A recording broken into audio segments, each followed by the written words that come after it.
आज समरीन की मेहंदी थी। मशाल के मम्मा पापा और भाई भी सुबह से पहुंच चुके थे।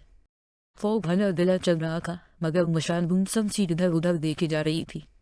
उसका दिल नहीं लग रहा था। हादी आते जाते उसे छेड़ रहा था, मगर वो मुसलसल इग्नोर किए जा रही थी। बस एक दिन रह गया था जो उसने किसी तरह गुजारना था। वो इसी इंतजार में थी कि कब ये वक्त गुजरता है और वो जल्दी से ढल जाती है। मशाल, तुम अभी तक तैयार नहीं हुई, कब से मैं नोट कर रही हूँ। तुम ऐसे ही गुमसुम सी बैठी हो। मशाल की ममा न जाने कब उसके सर पर आके खड़ी हो गई थी। बस करती हूँ। चेंज भूसल में दर्द सा है और अजीब सी थकन फील हो रही है। मशाल ने चौंकते हुए जल्दी से कहा, सर दर्द की टेबलेट ले लो बेटा और जल्दी से चेंज कर लो, देखो तो सही क्या टाइम हो रहा। मशाल की ममा ने इसके गाल थपथपाते हुए प्यार से कहा, तो मशाल जी वहाँ क्या कर खड़ी हो गए। मशाल ना चाहते समीन के कमरे की तरफ पर कोई गाँव नहीं था। वो अंदर दाखिल होने ही लगी थी कि फटक कर रख गई। इसने कान लगाकर सुना तो अंदर से समलीन की धीमी धीमी आवाज आ रही थी। यकीनन वो अपने होने वाले शोहर के साथ लगी थी। मशाल ने जल्दी से डोर ओपन किया और अंदर दाखिल हो गई। ऐसी भी क्या बेकरारी है। बस एक ही दिन की तो बात है।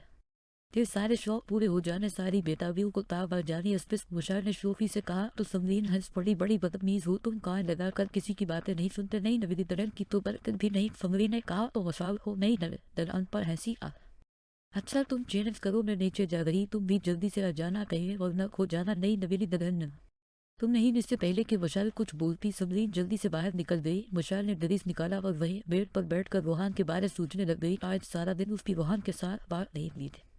बस सुबह सुबह रोहान ने एक दो टेक्स्ट किए थे जिसका मशाल ने रिप्लाई नहीं दिया था।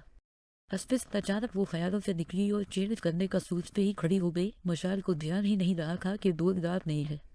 उसे तब पता चला जब हादी अंदर आकर उसके करीब खड़ा हो गया। मशाल ने दोपट्टा नहीं लिया हुआ था। वो हादी की अचानक आमद से घबरा सी गई। हादी बाहर जाओ, मुझे चेंज करना है।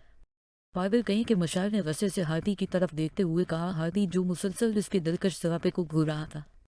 अस्पिस पागल तो सच में हो गया है।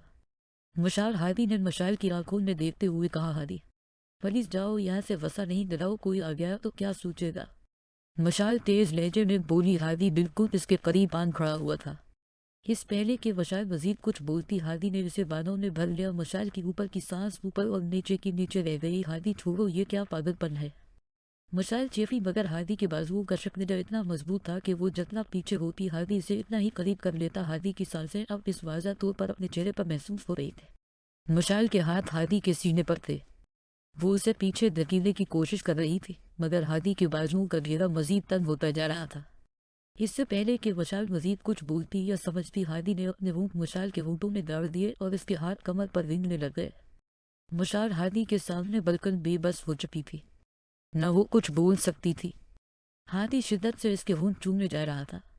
वो चाहकर भी होंठ अलग नहीं कर पा रही थी। अचानक हादी को लगाए जैसे कोई आ रहा है।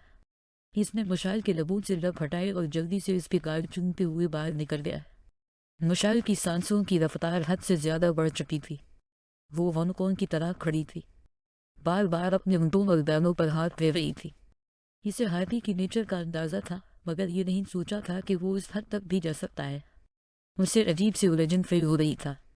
वसा और दक भी वो सोच रही थी, कैसे कोई हमारी मर्जी के बगैर हमसे सब कुछ ले सकता है। जब हम नहीं चाह रहे होते तो दूसरे जबरदस्ती पर क्यों उतर आते हैं। मशाइल क्या हुआ, हद हो गई। अभी तक तुमने चेंज नहीं किया, कितनी देर हो गई है। जैसे छोड़ कर गई थी, बल्कि वैसे ही खड़ी हो तुम। अभी तक मशाइल को पता ही नहीं चला समरीन कब कमरे में आई थी। हस्पिस बस वो करने ही लगी थी।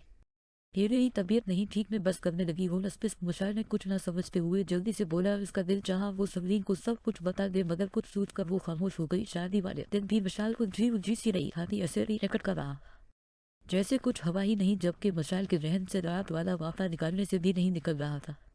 दो तीन दफा उसकी रोहान के साथ बात हुई थी। उसे डर लग रहा था अपने आप से कि कहीं वो रोहान को न बता दे, मगर उसने रोहान से नॉर्मल अंदाज में बात की और कुछ भी जाहिर नहीं होने दिया। रुखसती के बाद जब तकरीबन सब लोग चले गए तो मशाल ने मम्मा से कहा, मुझे घर जाना है, मेरी तबीयत नहीं ठीक, मुझे अच्छा नहीं फील हो रहा। अच्छा सही है, मैं आशा से कहती हूँ तुम इसके साथ चली जाओ, तुम्हारे पापा हारस फल में बाद में आ जाएंगे। इसकी मम्मा ने कहा तो मशाल की जान में जान आई। अस्पिस मशाल ने घर आकर रूम का डोर ला क्या और रोहान को कॉल करने बैठ गई। इसका बहुत दिल चाह रहा था कि रोहान के साथ बात कर, शायद वहाँ देर सी इंतजार में था। इसने पहली मेल पर ही कॉल रिसीव कर ली। जाने कितनी देर वो रोहन के साथ बातें करती रही, जिसे कुछ सुकून मिला तो कॉल दबा करके मुस्कुराते हुए लेट गई। कुछ देर मशाल ने सुकून का सांस लिया ही था कि दोबारा उसका मोबाइल बजने लग गया। उसने स्क्रीन की तरफ देखा तो वहाँ हादी का नंबर जरूर आ रहा था।